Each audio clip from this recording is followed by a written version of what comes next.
the ECLIPS Auto-Dimming Lens product review.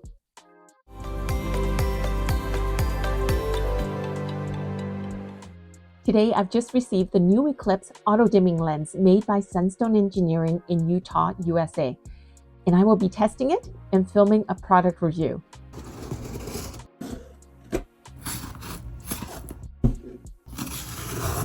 The manufacturer's recommended sale price is listed at $250 US, and I will leave more product details and features in the captions.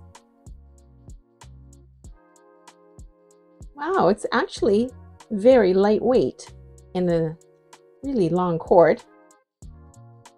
Okay, a tiny Allen key, invoice. So let's put this to the test. Okay, I'll give you a closer look. So this is an angle like this, and this has the magnification, and the lens inside is about 1.5 inches diameter. And here the length is just about 7 inches long. This cord is 7 feet long. Now that's very long, but you are also limited to, I guess, the length of the stylus. So there's that. And this is really lightweight. That was the first thing I noticed coming out of the box. The price of this is $250 US. And I was thinking, gosh, that's not a lot for $250. But I guess the cost is making it light, and that's the purpose. Okay, so we're gonna see how well it works. But right now, my first impression is it's very lightweight, and the magnification is 4 times, but we're gonna test it out. So far, my first impression is it's pretty good. This is strong, and we'll try to hook it up. Today, we're going to attach it to the premium stylus, which is extra long. The Eclipse actually works on all the models of welders because it has the same plug. But we're going to use Zapp Plus 2, and what we're going to do is try to attach it to this, and we're supposed to view through here for the magnification as well. Now, I gotta say, this is really tight. Don't be surprised. It has to be at a specific angle, and it needs to be snug. If it doesn't go through this way, what you can do is go through this way and then work it slowly through this way. And because this has no metal, it's plastic, hardened plastic, it is not going to scratch the metal part, so need not worry. And I'm just going to encourage it. So it needs to be snug. And I know that these two, if it is a bit loose and you've been working at it for a while, you can actually push these plastic things in. Actually, I'm going to try doing that and see what happens, how it fits. But so far, it's good. And I'm just going to put it, depending on the angle, good, I can find the point. So it's about here, depending on what you're used to, the angle at which you look through. But okay, so I'm going to fling it, see if it's pretty snug. And there's no screws to tighten on the outside. It's molded, it's hard plastic. And I guess these are the screws that push in. I'm going to fit that and see what happens.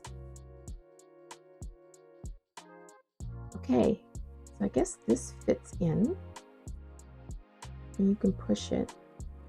It's plastic. I guess you can, oh, I've just loosened it. Okay, and this goes in. Okay, I feel a bit of tension. See, I can push that in and tighten it. Okay, so, but that was very easy. And actually I want to see what happens if I want to adjust it. I'll just leave it loose until I can figure out what angle I want to see it through. Okay, that was pretty snug too. I had to really encourage it to pull out. Okay, I'm going to plug this in. So this goes into the optics. This. Okay. Oh. And so now lit.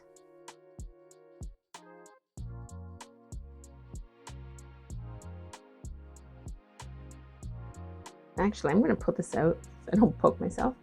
But you see,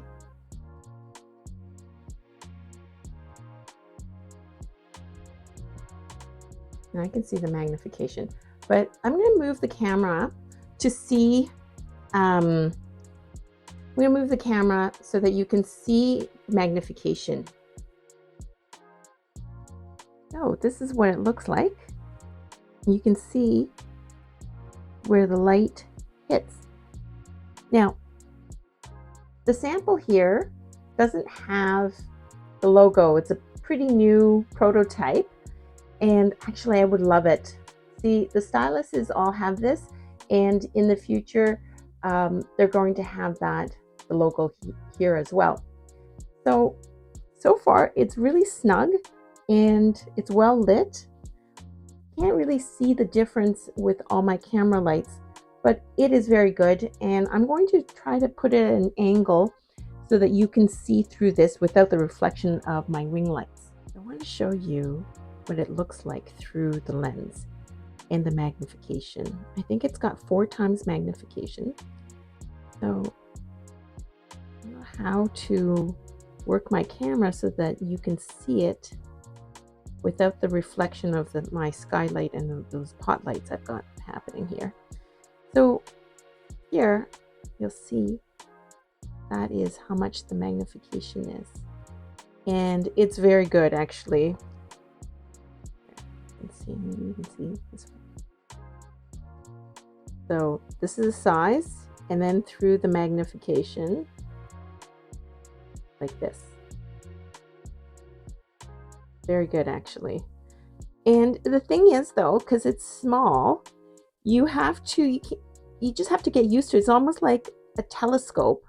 You have to get used to closing one eye or focusing from one eye.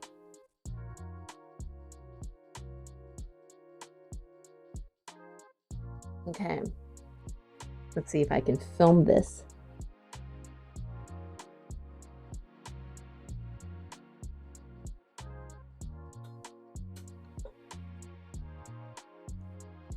Okay, actually it's very good. So that's pretty good. You can see it quite clearly. I'm surprised because it's so small. So let's have a close-up. Okay. So I'm not sure it was a right angle for the camera, but I could see very clearly, and magnification, you see that is the size. Unfortunately, I can't figure out how to focus my camera to see it, but it's good. So let's use the stand. So this is the Stylus stand, the Stylus holder. Looks like this. It's heavy. Great for if you're just having it still, or I use it a lot for fabrication and filming. So actually, the idea is that you actually don't have to take it off of this, and you just clip it on. I like that. That's clever.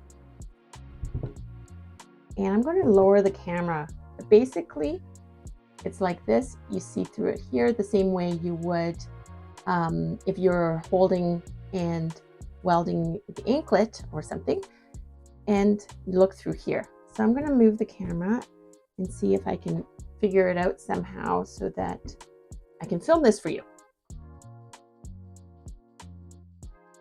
Okay, So I put a piece of white paper in the back so that it's easier for my iPhone camera to focus. And this is a 3mm jump ring. You see here on the side.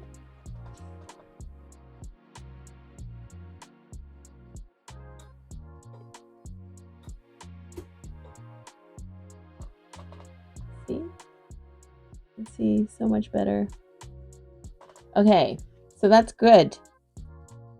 I didn't use argon gas, and I haven't cleaned the electrode.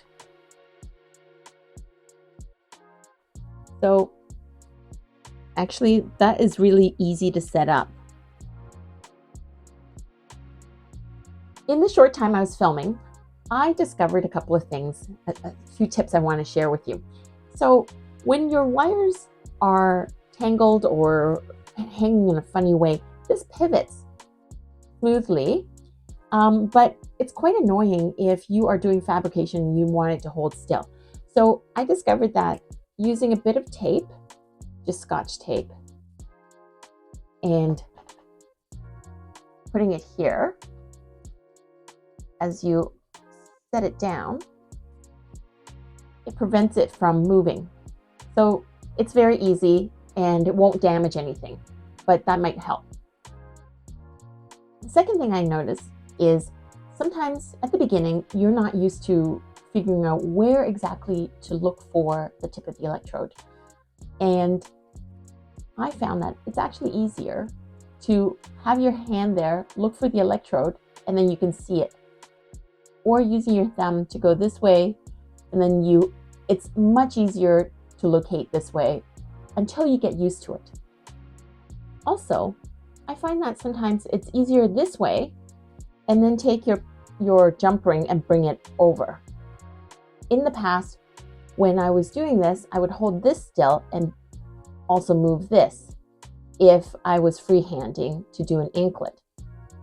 So you can either hold it still this way, because at the beginning you're finding it difficult to locate the electrode. You can do that and then move in like that. Or you can continue to do this way, but you're going to have to just get used to knowing which way, and your hand might have to pivot at an angle that you weren't used to before. But it's a matter of getting used to. So this is what the magnification looks like, and the lens is here. What we're going to do is remove it and see how easy it is to do. Just remember, this is approximately what you will see with magnification, and let's compare. First, actually, I'm going to turn this off so it's not in my eyes, and just going to use a small screwdriver, the standard X, very easy. Okay, so that came out fairly easily. It's pretty tight on.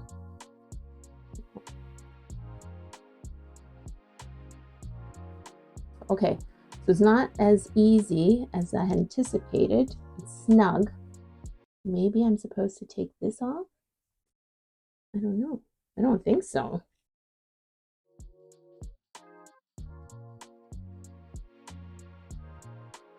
Certainly, if I was to remove this, I can pop that off.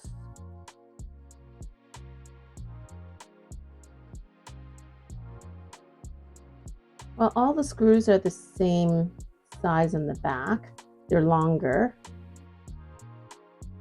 And I just couldn't, I didn't want to damage the lens in the front. And seriously, I feel that you can see so clearly. No, I don't think we want to do this because the glass is placed on the other piece. So, okay.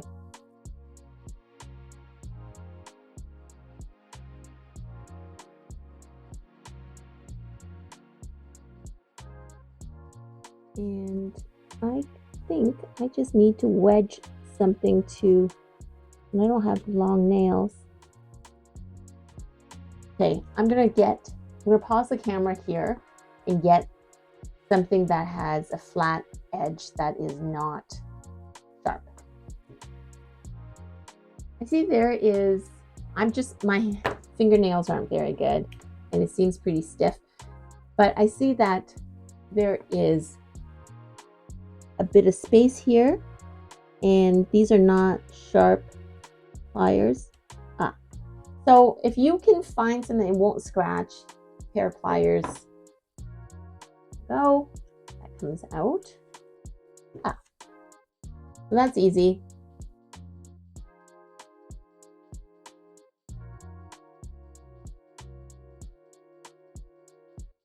So it's significantly smaller, but it's very clear. So if you don't need magnification, turn this light on. You don't need magnification like this, whereas the other one quite a bit more. Let me see. Do this.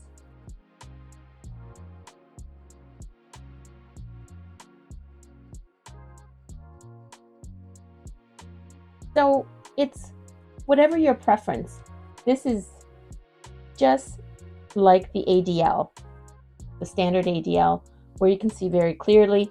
And maybe if you don't need the magnification and you just want to get going, you can do this.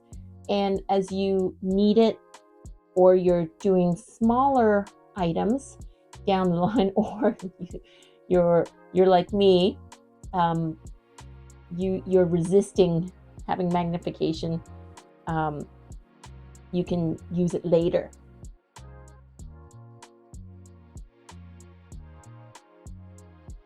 Okay, so I popped this back in, and you have to make sure, actually it was really easy, but cleaning the inside, the lens before you put it back. And actually my colleague lent me her cloth. That is way better. Make sure you have a microfiber cloth to clean the inside of the lens, otherwise there's going to be lint, which you're going to be looking at. So I had her try it. She, of course, being a lot younger, she really likes it without the magnification, and I like it with the magnification. I guess it's just a matter of getting used to, but anyway, that's all that it takes to put it all back together. In summary, at the beginning I was skeptical because it was really lightweight and I was concerned that the Eclips might not have much substance for the $250 price tag. It was tight to put on and I was worried I might damage the stylus, and I wasn't used to the magnification and knowing from which angle to look through the glass. So that was a drawback for me at the beginning. And it took about 20 to 30 minutes for me to fully get used to finding the electrode tip each time easily. And the featherweight and snug fit turned out to be definite pluses. So, by the way, all future Sunstone Micro Welder models will come with a stylus holder as a standard, and all auto-dimming lenses will be additional features for purchase because different people want different things. So here are my thoughts. If you are going to be welding permanent jewelry, especially anklets, this is a big plus and I highly recommend it. Know that you'll need 20 to 30 minutes to get used to it. If you are never going to weld anklets, and I don't blame you, I don't like looking at other people's feet, then you can use the standard ADL, which I like very much. For fabrication, I think I prefer that. And you can add magnifying glass to it. They're very inexpensive. A lot of people like the upgraded ADL, and it is height adjustable, so it can accommodate anklets. But your clients will have to be flexible enough to raise their ankles to the table or stool, wherever you're going to be placing the upgraded ADL. The downside of the upgraded ADL is that it's heavier to carry, especially if you're doing frequent pop-ups and you need to throw everything into the car quickly. And at $400 for the upgraded ADL, it's $150 more expensive than the Eclips. So keep that in mind. That said, everyone who has bought the upgraded ADL, I know, loves it. So similar to the scope, the Eclips has a small viewing area, but it is much more portable and far less expensive than the scope.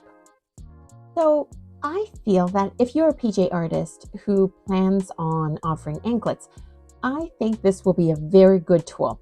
Just plan on spending 20 to 30 minutes getting comfortable with it before your big event. I hope you enjoyed that. And if you did, please like and subscribe. Stones & Findings is a wholesaler of premium quality chains and findings, as well as a leading distributor for Sunstone Micro Welders. I'm going to leave more information below.